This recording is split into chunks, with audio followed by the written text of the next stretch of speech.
for being here. The Congresswoman and I are going to be chatting about an enormously important issue.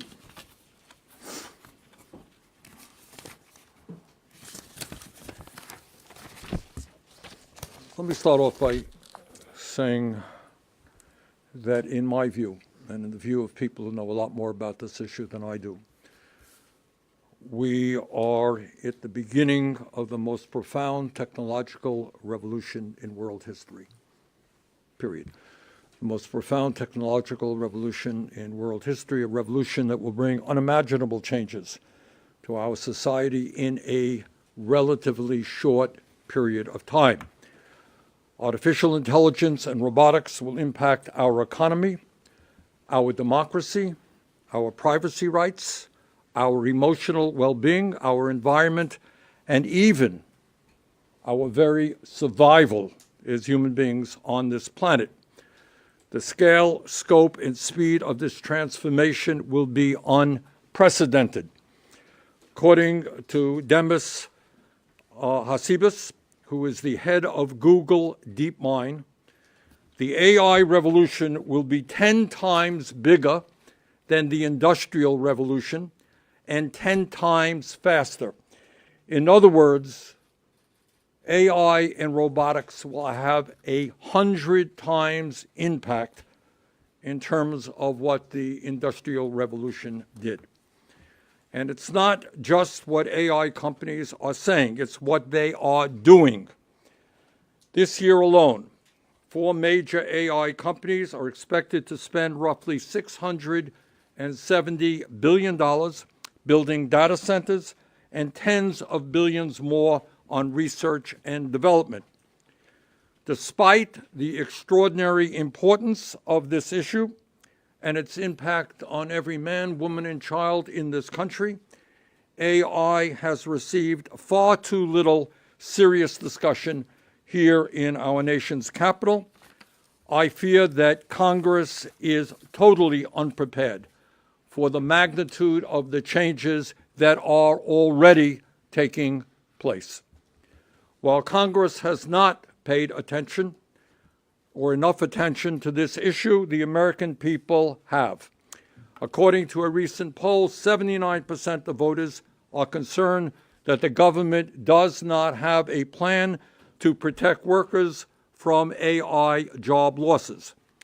That same poll also found that 56% of voters, majority of voters, are concerned about losing their job or having someone in their family lose their jobs in the next year, not in the next 10 years, in the next year. Why are the American people so concerned? And the answer is they have a lot of reasons to be concerned. They understand that at a time of massive income and wealth inequality, when the billionaire class has never, ever had it so good, some 60% of our people are living paycheck to paycheck. And the American people understand that the AI revolution, these massive investments, are being driven by some of the wealthiest people in our country and the world, people like Elon Musk, Jeff Bezos, Mark Zuckerberg, and Larry Ellison. They understand that these billionaires are investing huge amounts of money into AI and robotics, not to improve life for working families, but to dramatically increase their own wealth and power. Do you think the average American is sitting around trusting that the multi-billionaires are going to transform society for the good of ordinary people? I don't think so. In terms of the impact that AI and robotics will have on working people, let us listen to what the tech oligarchs themselves are saying. Not the Congresswoman, not me. Let's hear what the tech oligarchs are themselves saying. Elon Musk, who has made massive investments in AI and robotics, has stated, and I quote, "AI and robots will replace all jobs." That's about it. Replace all jobs. Bill Gates, another massive, who's also made massive investments, has said humans quote, won't be needed for most things, end quote. And Mustafa Suleyman of Microsoft AI predicts that most white-collar work could be automated within the next decade. What we are talking about, therefore, is the possibility that AI and automation could displace tens of millions of workers in the United States from their current employment. We are already seeing early signs of this transformation, with declining employment in AI, exposed occupations, and growing difficulty for young people entering the workforce. If machines can perform most economically valuable work better than humans, and that is the goal, that machines will be able to do the job you are doing better than you are doing. If that happens, pretty simple question, what happens to the workers? How do people earn a living? How do they support their families? And how do programs like Social Security and Medicare survive without a stable tax base? People are not working, they're not paying taxes. And let me ask a very simple question that is on the minds of millions of Americans. How will workers who lose their jobs find new employment if there are no jobs available? What happens to the over 6 million truck drivers, cab drivers, rideshare drivers, and bus drivers if virtually all transportation is conducted through driverless vehicles, which under present terms seems likely to happen? What happens to the young college graduates who today going out looking for an entry-level job, but that job is not there? And let me say this, maybe from personal experience. I have seen this before, and the American working class has seen this process play out before. In the 1990s, the working class of this country was told by the corporate world, by the elites, by the corporate media, don't worry about unfettered free trade. My God, NAFTA, PNTR with China, it is going to create millions and millions of good-paying jobs. Man, Democrats, Republicans, corporate executives, everybody came together. Free trade, going to be the best thing that ever happened to American workers. Well, not quite. What happened, in fact, is that thousands and thousands of factories in this country were shut down. And what happened is that millions of workers lost their jobs. So we have seen this play out in the past. But when we talk about AI and robotics, we're not just talking about the economy. AI is already reshaping how we as human beings relate to each other. According to a recent poll by Common Sense Media, 72% of American teenagers say they have used AI for companionship, and more than half do so regularly. What does it mean for young people to form friendships with AI and become more and more lonely and isolated from other human beings? Everybody understands we have a major mental health crisis for our young people right now. I fear that AI could make it even worse. And then when we talk about what's going on, we also have to talk about privacy.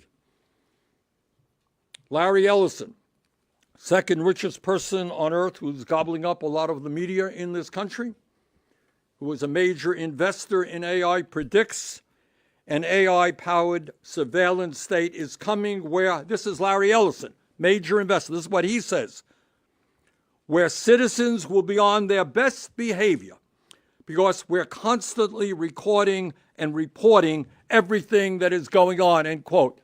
That's your phone calls, your texts, your emails, the websites that you visit, it will be recorded if we continue the current trends. Further, AI is undermining American democracy. The rise of deep fakes where you have very convincing fake images. It happened to me. I don't know if it happened to you. All right. Where they had me selling some rebates or something like that. Looked very good. Almost convinced me, but it wasn't me. We're seeing fake videos, fake audios. What happens when a day before the election, somebody who looks like the candidate gets up and says something outrageous and people believe it? If people cannot trust what they see and hear, informed decision-making becomes nearly impossible. It will become harder and harder to distinguish between truth and untruth. There's also, in what we're seeing now, a significant environmental cost. AI requires enormous computing power, driving the expansion of energy and water-intensive data centers, increasing electricity demand, and potentially deepening reliance on fossil fuels in the midst of a climate crisis. Finally, and let me say this, and I know some people out there may still think this is science fiction, but it ain't. I have talked to some of the leading scientists and most knowledgeable people in the world about the potential existential threats that AI brings to the human race, including Geoffrey Hinton. Some of you may know that Dr. Hinton, who was a Nobel Prize winner in physics, he's considered to be the godfather of AI. He's worked on this thing for decades. They have cautioned us that AI could soon surpass human intelligence and operate independently beyond our control. And if that happens, what they acknowledge is it poses a profound threat to the very survival of the human race. So, what is happening in Washington right now in response to all of these enormous concerns? Well, we learned just today that Donald Trump has appointed a commission which is made up of the very people who are going to financially benefit from AI and robotics, including some of the wealthiest people in the world, like Mr. Ellison, Mr. Zuckerberg, and the NVIDIA CEO, Jensen Huang. And needless to say, there is no representation on that commission of workers or environmentalists or consumers. And that is why, in my view, we need a very different approach. Across the country, communities are already pushing back against the unchecked expansion of data centers. More than 100 localities have enacted moratoriums or restrictions, and states are beginning to take action as well. Importantly, and this is a very important point, leaders within the AI industry have called for a pause. The guys who know the most about the threats of the development of AI and robotics, they have called for a pause. In 2023, just about 3 years ago, over 1,000 experts, including Elon Musk, called for AI labs to, quote, immediately pause for at least 6 months, end quote. And if such pause were not enacted, and clearly a pause was not enacted, they called on governments, quote, to step in and institute a moratorium. They understood what is at stake. Congresswoman Alexandria Ocasio-Cortez and I understand what is at stake. That is why today we are announcing legislation to impose a moratorium on the construction of new AI data centers until strong national safeguards are in place to ensure that AI is safe and effective. That means the government reviews and approves AI products before they are released. Further, that the economic gains of AI and robotics will benefit ordinary Americans and not just the billionaire owners of the industry. Further, that AI data centers do not increase electricity or utility prices, harm communities, or destroy the environment.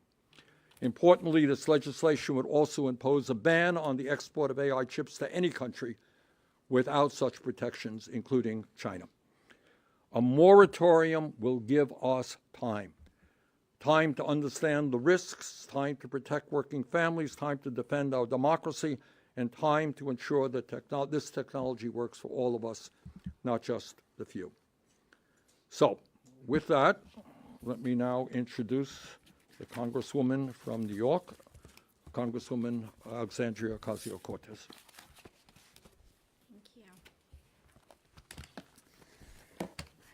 Thank you, Senator. First and foremost, I want to take a moment to express my gratitude to Senator Sanders for bringing us together today to introduce this critical legislation. Within just a matter of short years, AI has become often forcibly integrated into many aspects of American existence, into our doctor's offices, our government, and oftentimes to the detriment of working people. Last year alone, AI was responsible for over 54,000 layoffs nationwide. And when we talk about those jobs, it's not just a number. These are industries, these are communities, these are families. You know, just a few short years ago, Sam Altman came before Congress.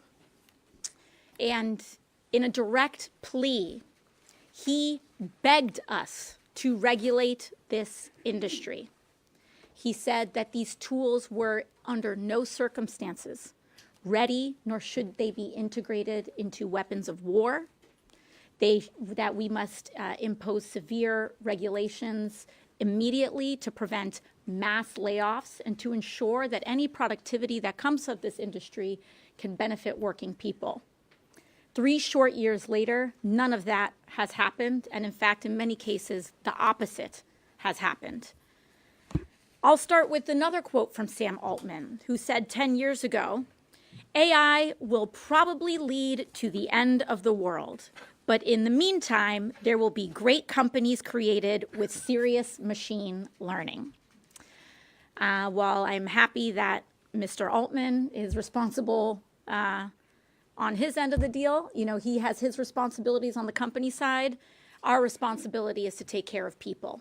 And that is what we're here to do today. Unfortunately, the leaders of this industry have repeated time and time again that they view working people as an endless, untapped market to be manipulated and exploited, that they would sell our country out if it meant that they could turn a profit. And it is no surprise that in the 4 years since ChatGPT was released, we have seen AI deployed at a massive scale to create Big Brother-like surveillance. Every day, Americans are seeing videos of ICE agents waving phones into crowds, threatening that if they use their First Amendment rights, U.S. citizens using their First Amendment rights, that they will be added to some vague database that the American people have not consented to nor are knowledgeable about. Companies like Palantir are mining endlessly the data and privacy of the American people, keeping track of everything that they say and do, and sending it all to a militarized and centralized government. When you take the subway, when you share a TikTok, when you talk to your Alexa at home, they are collecting your data and figuring out new ways to weaponize it. And now they are using AI tools to automate this so that it is not only pervasive, but that it is effortless. We must sound the alarm now. And because of this surveillance of the American people is not going to stop, we must stop it. All of this harm has occurred not in spite of, but because of the absence of federal legislation to regulate AI. This is not my first bill around AI, and I can tell you that it is extremely discouraging to see how even the most minute efforts to protect people at some of the smallest and most basic level, like trying to prevent AI-generated child pornography, is still combated, oftentimes by many people here on the Hill and throughout industry.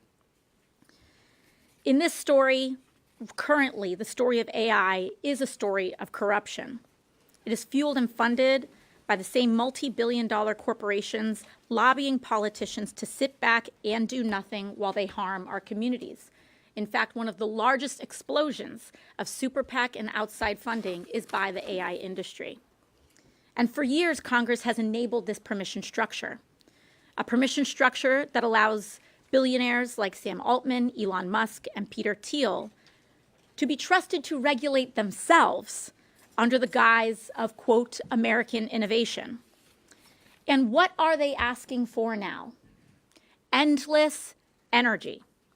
These companies are now so desperate to profit off of the AI boom that they are racing to construct thousands of giant AI data centers and jacking up the utility costs of everyday Americans to pay for it.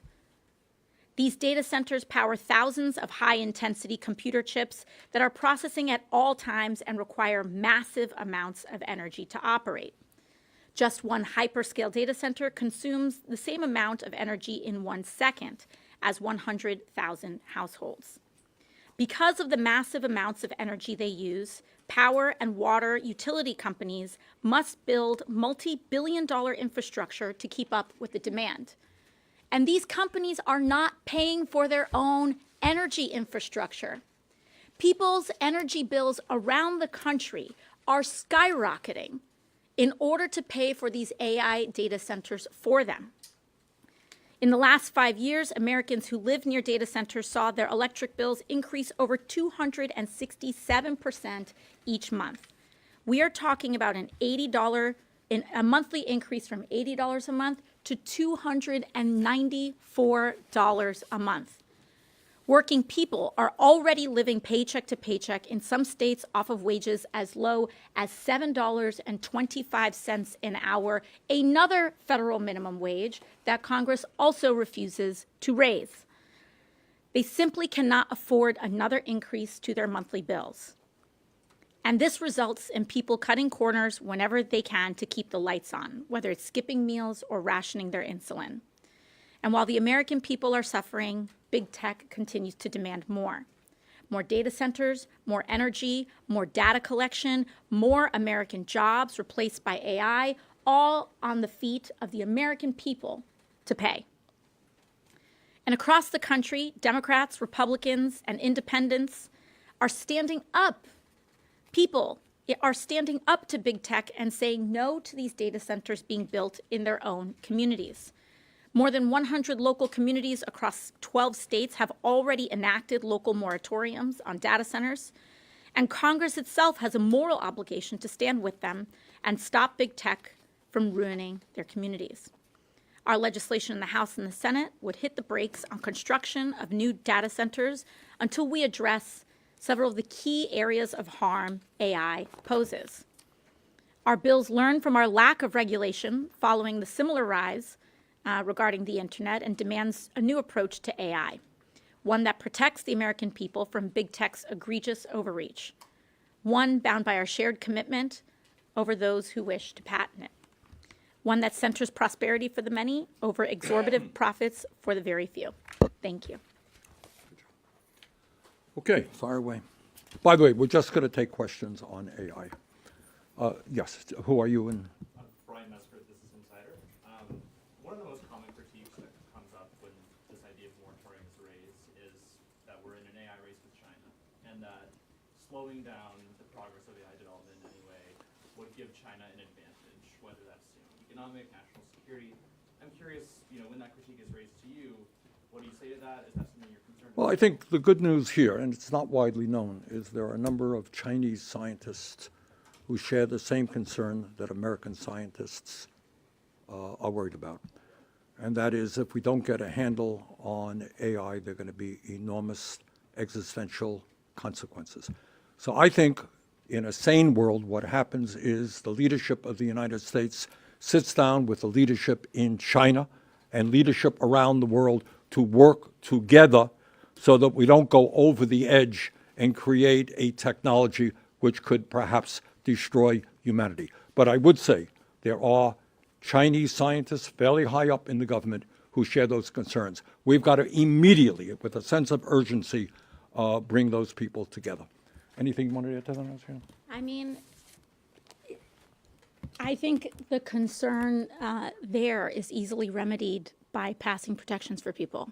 We need to sort out energy sources. Once these companies can be on the up and up, providing their own energy, building out and investing in the infrastructure, refusing to free ride off of the American people, then we can continue to develop and explore this technology. I don't think that this is about a denialism of science or American competitiveness, but it is about an integration of protection of the American people instead of allowing this to happen at their expense. And furthermore, this legislation will prohibit the export of chips to China and other countries. Yes, sir. Yeah, the Congresswoman, I think, You are, Chase Williams with Fox Business. You mentioned 267% electric bills up each month. The administration has taken some steps to remedy these concerns. I wonder what you make of their actions. My second question for both of you is, do either of you guys use artificial intelligence in your everyday lives?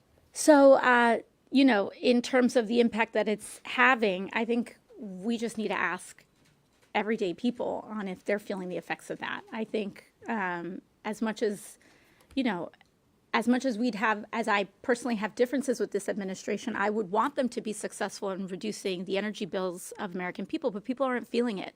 It's not working. In New York City alone, there are some families that are getting electric bills that are $600 a month, as high as some people were paying in rent not too long ago before our housing costs skyrocketed as well. So, I don't think those efforts are working on behalf of the administration. As far as AI, I do not regularly integrate it into my daily life, but I know many people do. I think our job tends to be a little bit more.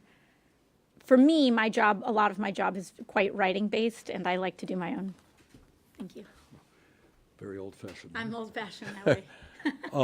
To answer the question, we have looked at AI. We did a chat with Claude recently, but I don't use it on a regular basis.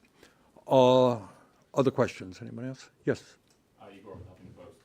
Senator, do you think the Democratic Party is taking the threat of AI seriously enough? And can you talk a little bit about AI's influence in elections? They Sure. spend a lot of money in. Good. The Thank you. primaries. No, I don't think the Democratic Party leadership is taking this issue anywhere near as seriously as it should.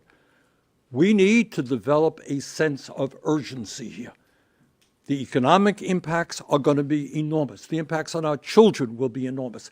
And again, there is literally an existential threat to the existence of the human race. Now you tell me, do you think that leadership here on either side of the aisle is saying, whoa, we better get moving on this thing? The answer is no. And the second point, the question you're raising that the Congresswoman mentioned, let us be clear. Why is Congress not moving aggressively?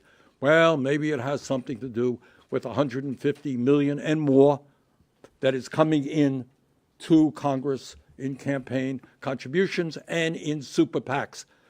When you have a class of people who are multi-billionaires spending a few $100 million on elections is chicken feed, okay? And that is what they are doing. So what they're saying to members of Congress and candidates, you're going to stand up to us? Well, guess what? There's going to be a $20 million ad campaign coming tomorrow starting against you. That's the reality. Other questions? Yes, sir. Probably, I guess, Mike Insider. So there's been said that the data centers and the chip makers and the app makers have kind of created this circular, loan and business, basically, and that it's created a bubble, and by pulling out of it, we could have serious economic consequences. How do we pull out of that? And another question is, what do you make of Claude? Your first question, it's an important question. It's a little bit different than what we're talking about today. You're talking about the possibility of a bubble bursting and having enormous economic impact. I think that's true. But above and beyond that, what we're talking about is a technology, bubble or no bubble, that is going to have a real impact on American society. So you asked me about my chat with Claude. I'll tell you, it was a little bit mind-blowing. You can very easily, and again, I suppose the young people have more familiarity with that than I do. It is amazingly easy to start seeing this entity, this AI agent, or call it what you might, as a human being. And please remember, importantly, AI is only going to get more and more effective in years to come. It's only a relatively few years old.